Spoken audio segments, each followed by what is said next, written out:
की जय। जय भवानी। महाविकास आघाडीचा जुन्नेश्वर भगवान की जय।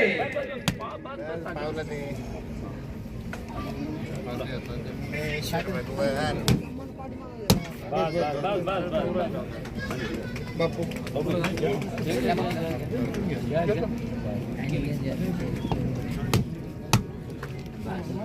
एक नारळ घ्या बापू। जुन्नेश्वर भगवान की ग्रामपंचायत सदस्य व आमचे युवक मित्र विठ्ठलराव दांडगे यांचा वाढदिवस या ठिकाणी खासदार डॉक्टर कल्याणरावजी काळेसाहेब यांच्या हस्ते संपन्न होत आहे। त्यांना वाढदिवसाच्या खूप खूप शुभेच्छा व आभार प्रदर्शन करण्यासाठी। त्याचबरोबर आपल्या सगळ्यांचे मार्गदर्शक देवराव दांडगे, दुसरे मार्गदर्शक भीमराव दादा गे, व्यासपीठावर उपस्थित सगळे मान्यवर आणि आपल्या या गटातून गणातून या घटक पक्षाचे सुद्धा सर्व पदाधिकारी आणि माझे तरुण सहकारी मित्र, खरं तर सगळ्यांच्या व्यासपीठावरच्या मंडळीचे नावं घ्यावे, दुसऱ्या उमेदवार आपल्या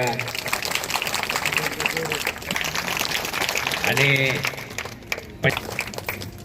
या तुम्हाला मतदान द्या असं म्हणायला मी उभाच नाही। तुम्ही गावात कमीत कमी एका जणांनी 50-50 मतं यांना मिळून द्या हे म्हणायला उभा राहिलोय। तुम्हाला असं वाटेल बरं झालं आपलं एक टिपका मारला झालं काम, तसं नाहीये। तुम्हाला महिला भगिनीला आजूबाजूचे आपले 10-5 घर आहे ना त्यांना सांगावं लागले।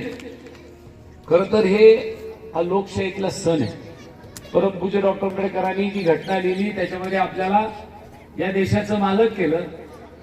मालक केलं म्हणजे काय केलं, आपल्याकडे येतात तरी नहीं तो आते थे क्या मौलाना, हाँ वो बोलते थे आप तो मेरे नाम पे कर दिया सातबारा। ही विनंती मतदाराला आपण करायला उमेदवाराला यावं लागतं। ही लोकशाहीतली खऱ्या अर्थाने ही एक जादू आहे, एक आपल्याला दिलेला अधिकार आहे। हा लोकशाहीतला सण आहे, हा साजरा करण्याचं काम आपण येणाऱ्या 7 तारखेला करायला निघालेलो आहे। म्हणून माझी आपल्या सगळ्यांना विनंती राहील, येणारी 7 तारीख ही आपल्यासाठी अतिशय महत्वाची आहे। त्या काही योजना होत्या त्या सर्व योजना काही बंद पाडल्या आणि काहीचे नाव बदल केलेले आहे। मग ती फळबाग योजना असेल, संजय गांधी निराधार असेल योजना असेल, अनेक योजना या ठिकाणी काँग्रेस पक्षाच्या काळामध्ये मोठ्या प्रमाणामध्ये निर्माण या ठिकाणी करण्यात आला। त्या ठिकाणी एक खासदार म्हणल्या की 2014ला स्वातंत्र्य मिळालेले काय, त्या खासदार मुंबईमध्ये एक नटी आहे। इतके दिवस त्यांनी महाराष्ट्रामध्ये आपलं पोट भरलं आणि दिल्लीला जाऊन त्या म्हणतात आहेत शेतकऱ्यांविषयी जो काही आवडतं नाव ओढून गेलं असतं। त्याचं कारण असं आहे की दिल्लीमध्ये जे 2 बसले रंगा बिल्ला, हम दो हमारे दो, आपल्याला कुठेतरी लक्ष आणून देण्यासाठी बोलतोय। या देशातील ज्या काही काँग्रेस पक्षाच्या काळामध्ये संस्था उभ्या केल्या होत्या सार्वजनिक गोरगरिबांसाठी,